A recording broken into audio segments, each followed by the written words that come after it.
Kalau sudah cinta itu kain kucing rasa coklat. Ibu pernah muda? Gitu.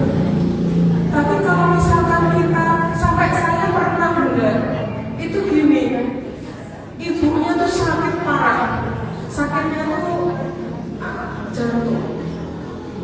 Anaknya punya pacar, mau menikah dengan yang intinya aku maunya dengan cowok ini aja. Ibunya repot terus ibu mati. Ada kan kayak gitu? Itu gimana? Akhirnya kita datanglah ke psikolog. Ibunya datang. Ibu kenapa nggak setuju? Lah gimana bu? Anak saya sudah diminta sama orang yang bibit bebek bobot cekennya oke. Lah ini anak saya milih temannya yang belum bekerja, yang belum ini itu. Berarti ibu yang dimaunya seperti apa? Saya punya gini. Ternyata anaknya karena depresi terus bu. Anaknya insomnia. Insomnia itu sudah mengarah kepada gejala-gejala gangguan secara psikologis. Akhirnya si perempuan dibilang di mediasi, kalau misalkan kamu bisa nggak si cowok kamu tuh bekerja dulu ini, ya dia akan berusaha. Akhirnya diomongin ibunya, bu kalau misalkan pacarnya ini nanti menikahnya setelah bekerja setelah ini, gak seneng aku pokoknya. Mas gak seneng aku mas pokoknya istighfar jelek. Wah complicated. Tapi hal seperti ini tidak bisa terus dipertahankan bu.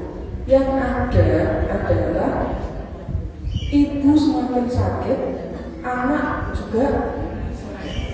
Dan itu terjadi. Awalnya psikolog bilang juga, tapi ketika yang lain A, B, C, D, E yang lain, nah ini kalau bisa dikompromikan bisa sembunyi terus tiba-tiba langsung ibunya marah, tahu pindah ke sini udah kerangkan di rumah, sekarang lagi datang katanya laki-lakinya gini, gunung tidak akan pergi ketika dikejar, tidak putus asa.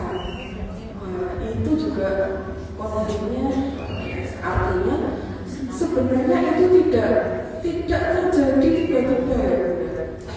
Anak itu bisa mengikuti role model orang tuanya. Itu sebenarnya sudah di awal sudah kita latih. Kalau kita tidak sebenarnya bisa jadi ngikut saja. Tapi ngikut apalagi terkait dengan nilai-nilai tidak berpacaran sebelum menikah, hal-hal seperti ini bisa kita cegah sebenarnya untuk sampai ada di tahap problem ini. Tapi kalau sudah terjadi ya kita mencoba untuk mengkomunikasikan. Tapi kalau kita menjauh, kita sakit, anak-anak akhirnya malah lari ke hal yang tidak itu pasti seperti itu. Luar biasa, semangat bunda, hebat. Terima kasih disampaikan. Bagaimana Ibu untuk jawabannya? Apakah sudah memuaskan? Berkaitan dengan pertanyaan dan jawaban setelah kita sebelum barusan. Caranya bagus banget. Terima kasih. Dan jawabannya juga Cakrawala wah mengenai permasalahan tuduhan. Jadi inti atau poin yang bisa kita tangkap dari narasumber sendiri yaitu mengenai sesuatu yang sudah kita harus lakukan lebih baiknya kita lakukan dari kepada evaluasi sebelum poin bisa kita kembali untuk menjaga dari kedua belah pihak antara ibu dan anak supaya tidak menjadi kerugian dari keduanya. Selanjutnya untuk pertanyaan yang kedua kira-kira apa yang ingin bertanya untuk ibu-ibu sekalian. banyak tuh sih gak mulai-mulai kayak gini. Waalaikumsalam. Screen gini nih bu ibu.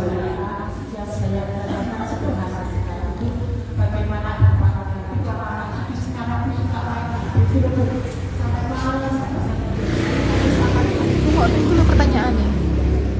Anaknya HP antuk sampai bunyi, ngabar terus. Kenapa?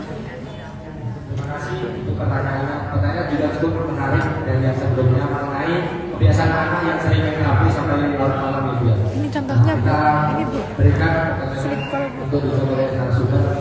Karena narasumber waktu itu Slip call. Bunda cantik semua. Oh no. Slip call sama semaan. Terima kasih atas pertanyaannya. Semaan.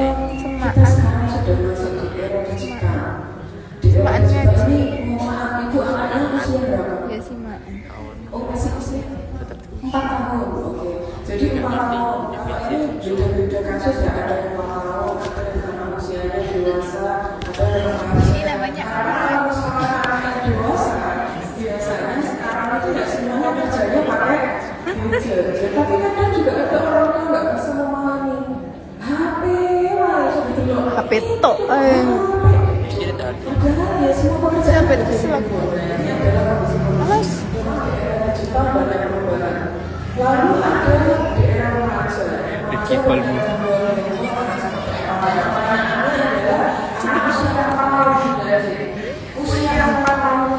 Ini Nadia yang gak jelas arek.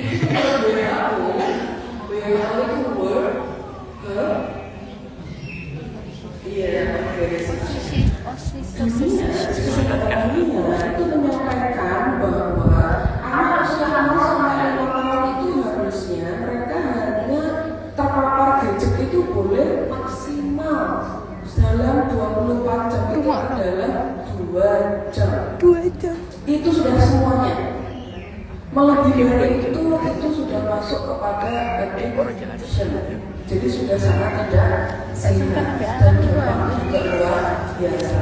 Nah, kalau di usia itu juga sebenarnya anak-anak usia remaja 2 jam ada yang tahun itu sebenarnya insya Allah masih sangat muda dalam kondisikan. Jadi caranya bagaimana Bu Vina? Otomatis mereka itu akan marah ketika hal yang jadi kebiasaan tidak dilakukan. Nah, adaptasi ini yang menjadikan harus orang-orang konsisten. Bukan marah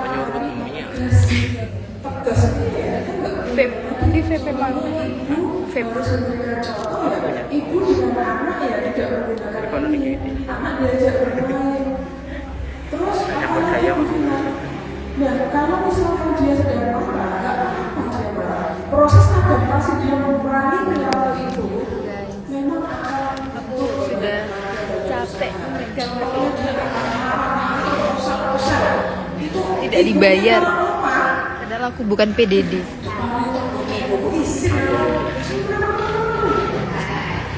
Itu akan kembali lagi perilaku yang menjadi perilaku yang sama. Jadi konsisten itu tegas. Jadi ya memang itu butuh ketahanan mental ibu juga. Apalagi ketika anak itu nangisnya sudah nggak bisa dikontrol di depan orang banyak atau segala macamnya. Nah ini bagaimana sikap ibu tenang itu ya udah anaknya nangis sosok-sosok ya tidak apa-apa teruskan.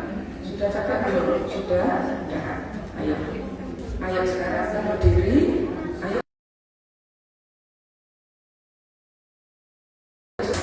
Anak saya usia 5 tahun juga sudah 4-5 itu sudah bisa diajak ngobrol. Dan dia tahu kalau cara saya beda, saya itu tidak pernah mencubit anak atau bagaimana, tapi saya itu menggunakan tempot.